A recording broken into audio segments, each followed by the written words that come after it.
There is a brutal truth that anyone following Manchester United this season must admit. Watching them play is not an entertaining experience but rather a test of patience. Every sloppy pass, every panic touch, and their self-inflicted struggles leave fans unsure whether to laugh or cry. If you believe football is an art, Manchester United will make you reconsider. How has a club that was once the pride of English football fallen into such disarray? Why have they become a fragile, disjointed team lacking composure? More importantly, is there a way out before it's too late?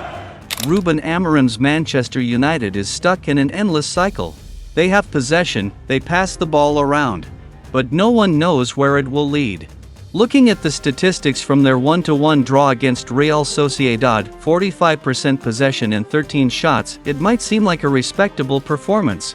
But a deeper look reveals a different story. No clear structure, no attacking patterns, just a series of unresolved tactical questions. The peak of frustration came in the 19th minute when Diogo Dalot decided to hold the ball for an extra beat instead of crossing it into the box for Rasmus Højlund, who was in a prime position to score.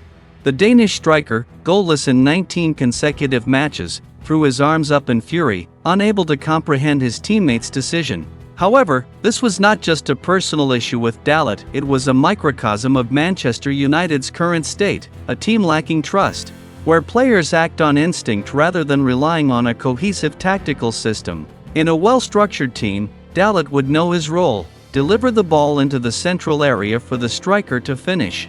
One of the biggest problems with this team is the slow build-up, so slow that opponents have ample time to set up their defensive block. While Arsenal and Manchester City can launch a decisive attack within seconds of regaining possession, Manchester United requires 5 or 6 hesitant touches before deciding their next move. When Casemiro receives the ball, he takes an extra moment to scan, then another to adjust, then another to find a passing option. Meanwhile, Bruno Fernandes drifts aimlessly, searching for space, only to be immediately pressed and forced to pass backward. Compared to elite teams, Manchester United resembles a sluggish truck on a highway, left behind by speeding sports cars. They struggle to progress the ball, and even minor pressure from Sociedad turns their build-up into chaos. If Sociedad's pressing could unsettle them this much, imagine what would happen against a genuinely strong opponent. A well-coached team has mechanisms to escape pressing with ease. Manchester United does not. Joshua Zirkzee's goal against Real Sociedad might have looked like a brilliant team play, but in reality, it was an individual moment of brilliance rather than a product of tactical design. It was a beautiful goal, but one they likely couldn't replicate consistently. Throughout the match, United failed to create anything similar, no structured exploitation of Sociedad's defensive gaps, no intricate triangle passing sequences, no fluid 1-2s. They played like a boxer throwing random punches, hoping one would land rather than following a calculated strategy. This is why they frustrate viewers, not just because they lose, but because they play such disorganized, uninspired football. A squad featuring talents like Casemiro, Bruno Fernandes, Alejandro Garnacho, and Zirkzee should be playing football that wows audiences. Instead, they turn the game into a series of clumsy, hesitant moments. Fans have every right to expect more, but all they receive is disappointment, frustration, and endless sighs of exasperation. More worrying is the repetition of individual errors. Bruno Fernandes' handball, which led to Sociedad's penalty, is a prime example.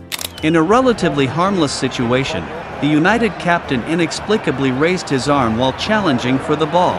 This wasn't the first time he made such mistakes. He had already come close to gifting Sociedad a goal earlier with a careless pass straight to an opponent near the penalty area.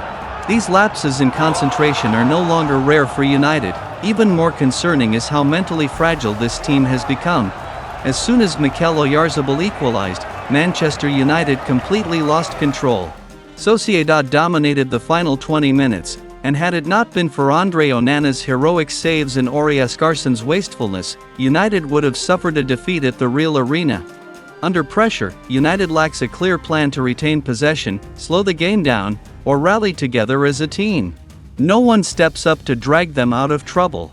All of this points to a team without a reliable defensive structure. When faced with adversity, they panic, make mistakes, and crumble. This is not just about individual performances but about an entire squad lacking organization, discipline, and resilience. If nothing changes, Manchester United will continue to torment their fans with chaotic, error-prone performances. If there's one thing more fragile than United's defense, it's the patience of their supporters. Fans long for a team with identity, progress, and signs of revival, but all they get is the same disappointment, time and time again. Watching United now feels like a test of endurance, and the lifeless display against Sociedad was the final straw. On social media, the backlash erupted instantly after the final whistle. Bruno Fernandes, Dalot, and Højlund became the targets of criticism. Some fans were enraged at Bruno's careless handball, others mocked Dalot for his poor decision-making, and even Højlund, despite not being directly at fault, was scrutinized for his seemingly endless goal drought.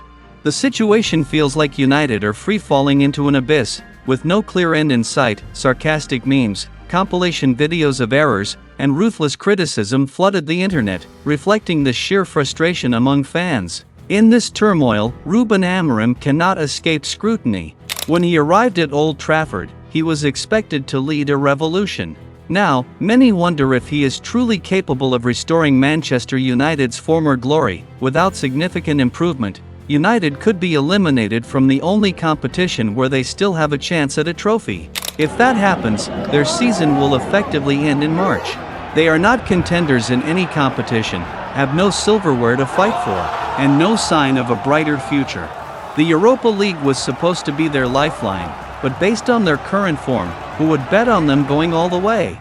Doubts are creeping in. Is Ruben Amorim just another victim of United's cycle of failure? Does the club need a more radical revolution, a different manager, a new philosophy? Or is this simply the reality fans must accept, that Manchester United is now just a shadow of its former self? Manchester United was once the team that struck fear across Europe. Now, they only make their own fans fear watching them play. Disjointed tactics, foolish mistakes, and a weak mentality have turned them into easy prey for any opponent. When a team cannot defend properly, lacks attacking ideas, and fails to control matches, it's no surprise they continue to disappoint. However, the real concern isn't just one bad result or a poor performance, it's the bleak road ahead. Without drastic tactical and mental changes, United will keep spiraling downward. The second leg against Sociedad will leave no room for similar mistakes. Ruben Amorim must prove he has what it takes to lift this team, or he will be just another name swallowed by the endless cycle of failure at Old Trafford. At that point, patience will truly run out.